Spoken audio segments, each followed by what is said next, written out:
ಮಾಡ್ತಾ ಇದ್ದೀವಿ. ದುಡ್ಡಿಂದಲೇ, ಔಷಧದಿಂದಲೇ, ಜಾತಿ ಮತದಿಂದಲೇ, ಭೇದ ಭಾವನೆಯಿಂದಲೇ, ನಾನು ನನ್ನದವ ಅಲ್ಲದೆ ಎಲ್ಲರೂ ನನ್ನದಂತ ತಿಳಿದು ನಿಮಗೆ ತಿಳಿಯಲಾರದ ವಿಷಯನ್ನು ತಿಳಿಸಿಕೊಡ್ತೀವಿ.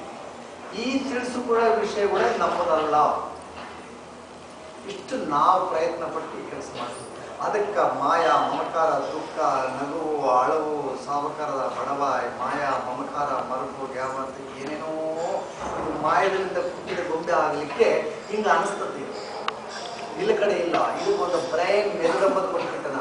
ಯಾರಾದ್ರೆ ಈ ಮೆದುಳಿನ ಬಗ್ಗೆ ಆಲೋಚನೆ ಮಾಡಿ, ಈ ಬ್ರೈನ್ ಬಗ್ಗೆ ಆಲೋಚನೆ ಮಾಡಿ, ಜ್ಞಾನದ ಬಗ್ಗೆ ಆಲೋಚನೆ ಮಾಡಿದಂಥವರಿಗೆ ಮಾತ್ರ ಮನಃಶಾಂತಿ, ಧೈರ್ಯ, ಮೋಕ್ಷ ಸಾಮ್ರಾಜ್ಯ, ಸಂತೋಷ ಇವೆಲ್ಲ ಇದ್ದು ಸ್ವಲ್ಪ ಏನನ್ನ ಸೂಕ್ಷ್ಮವಾದಂಥ ಮ್ಯಾಗಳ ಲೋಕದಲ್ಲಿ, ಕೆಳಗ ಲೋಕದಲ್ಲಿ, ಈ ಹೃದಯ ಲೋಕದಲ್ಲಿ ಇದ್ದಂಥ ಶಕ್ತಿ, ಜ್ಯೋತಿ, ಆತ್ಮ, ಚೈತನ್ಯನ ನೋಡಿ ಸ್ವಲ್ಪ ತೃಪ್ತಿ ಪಡೋದಕ್ಕಾಗುತ್ತೆ ಹೊರತು